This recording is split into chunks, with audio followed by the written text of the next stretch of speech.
Assalamualaikum warahmatullahi wabarakatuh. Halo anak-anak, bagaimana kabar kalian hari ini? Sudah siap untuk belajar?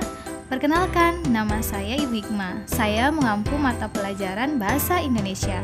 Hari ini Ibu akan menjelaskan bagaimana perbedaan antara surat dinas dan surat pribadi. Kalian tahu apa yang sedang Ibu pegang ini? Coba kita buka. Ini adalah sebuah surat. Baik, sebelum membahas perbedaan antara surat pribadi dan surat dinas, terlebih dahulu Ibu ingin bertanya kepada kalian, apakah kalian pernah membaca sebuah surat atau apakah kalian pernah menulis sebuah surat? Jika kalian pernah membaca sebuah surat atau menulis sebuah surat, pertanyaan Ibu, apakah kalian tahu apakah yang dimaksud dengan surat? Menurut Wikipedia, surat merupakan sebuah sarana komunikasi untuk menyampaikan informasi tertulis oleh suatu pihak kepada pihak lain dengan tujuan memberitahukan maksud dari si pengirim pesan.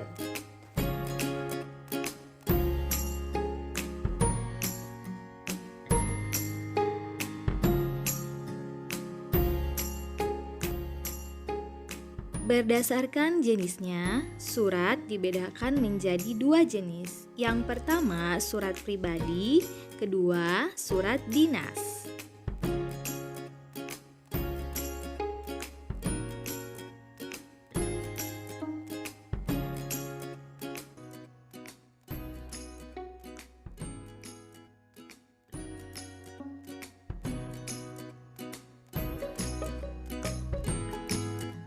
Apakah yang dimaksud dengan surat pribadi?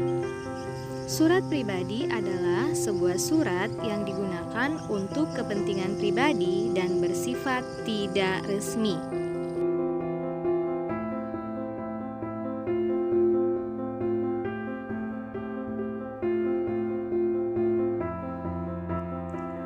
Sekarang, apakah yang dimaksud dengan surat dinas? Surat dinas adalah surat yang dikeluarkan oleh suatu lembaga atau instansi tertentu untuk keperluan kedinasan.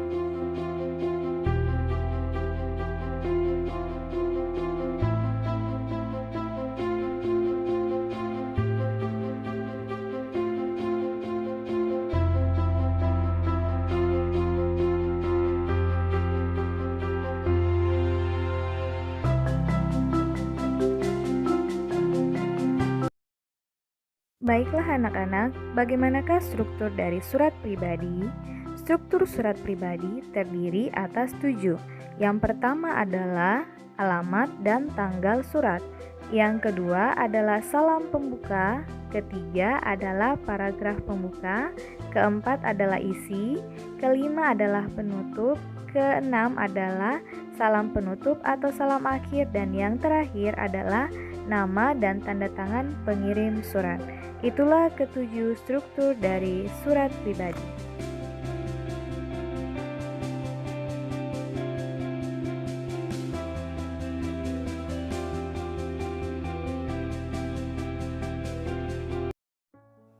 Baiklah anak-anak, untuk memudahkan kalian memahami struktur dari surat pribadi, Ibu akan menjelaskan masing-masing struktur dari surat pribadi disertai dengan contoh. Struktur yang pertama adalah alamat dan tanggal surat. Pada contoh surat yang Ibu berikan, surat ini dibuat di Malang pada tanggal 29 November 2015. Alasan penulisan alamat dan tanggal surat adalah agar pembaca dapat mengetahui di mana dan kapan penulis menulis surat. Struktur yang kedua adalah salam pembuka. Salam pembuka digunakan untuk menyapa pembaca surat. Struktur yang ketiga adalah kalimat pembuka paragraf atau paragraf pembuka. Paragraf pembuka bertujuan untuk menanyakan mengenai kabar, kesehatan, keadaan, atau sekedar berbasa-basi. Struktur yang keempat adalah isi surat. Isi surat berisi tentang maksud atau tujuan penulis menulis sebuah surat. Struktur yang kelima adalah penutup surat. Penutup surat berisi tentang ungkapan harapan penulis atau ucapan terima kasih penulis kepada penerima surat. Struktur surat pribadi yang keenam adalah salam penutup atau salam akhir. Salam akhir atau salam penutup digunakan untuk mengakhiri surat yang ditulis. Struktur yang terakhir adalah nama dan tanda tangan pengirim surat. Nama dan tanda tangan pengirim surat bertujuan untuk menunjukkan dan memperjelas identitas pengirim surat. Itulah penjelasan masing-masing dari struktur surat pribadi. Selanjutnya, kita akan bahas bagaimanakah struktur dari surat dinas.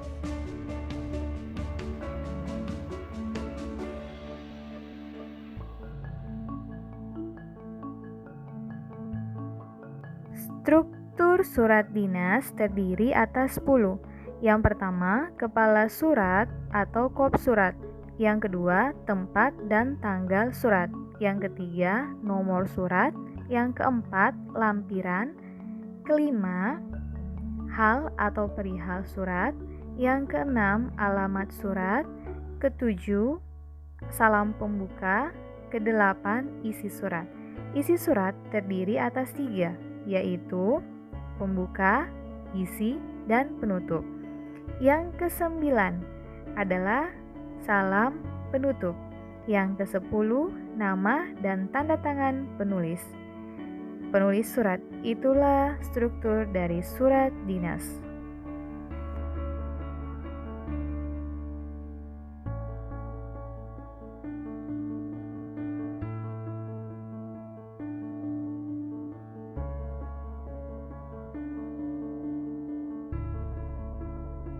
Berikut adalah masing-masing penjelasan dari struktur surat dinas. Struktur surat dinas yang pertama adalah kepala surat atau kop surat. Kepala surat atau kop surat merupakan bagian teratas dalam sebuah surat. Biasanya berisi logo, nama instansi, alamat instansi, nomor telepon, kode pos, alamat email, atau alamat web suatu instansi. Struktur surat dinas selanjutnya adalah nomor surat, tanggal surat, lampiran, serta perihal surat. Tempat pada surat dinas biasanya tidak perlu dicantumkan kembali jika tempat sudah ditulis di kepala surat yang berupa alamat instansi. Nomor surat digunakan untuk menunjukkan nomor urut penulisan surat, kode surat, bulan, dan tahun pembuatan surat. Lampiran bertujuan untuk mengetahui adanya dokumen-dokumen yang disertakan dalam surat. Sedangkan perihal surat menunjukkan inti atau tujuan pengiriman surat. Struktur selanjutnya adalah alamat surat. Digunakan untuk menunjukkan alamat yang dituju oleh si penulis atau pengirim surat. Struktur selanjutnya adalah salam pembuka. Salam pembuka berfungsi sebagai sapaan dalam surat. Salam pembuka ditulis dengan huruf kapital di awal dan diakhiri oleh tanda koma. Contohnya dengan hormat. Selanjutnya, paragraf pembuka. Paragraf pembuka berfungsi sebagai pengantar sebelum masuk ke dalam isi surat. Struktur selanjutnya adalah inti surat atau isi surat. Isi surat bertujuan untuk menyampaikan maksud atau tujuan penulis menulis surat. Selanjutnya adalah paragraf penutup, berisi ucapan terima kasih atau harapan dari penulis surat kepada pembaca surat. Struktur selanjutnya adalah salam penutup. Salam penutup merupakan penutup surat yang biasanya menggunakan kata hormat saya, hormat kami, dan wassalam. Struktur surat dinas yang terakhir adalah nama dan tanda tangan pengirim surat. Nama dan tanda tangan pengirim surat bertujuan untuk menunjukkan dan memperjelas identitas pengirim surat. Demikianlah penjelasan dari ke-10 struktur surat dinas. Baiklah anak-anak, cukup sekian materi kita tentang surat dinas dan surat pribadi. Terima kasih. Wassalamualaikum warahmatullahi wabarakatuh.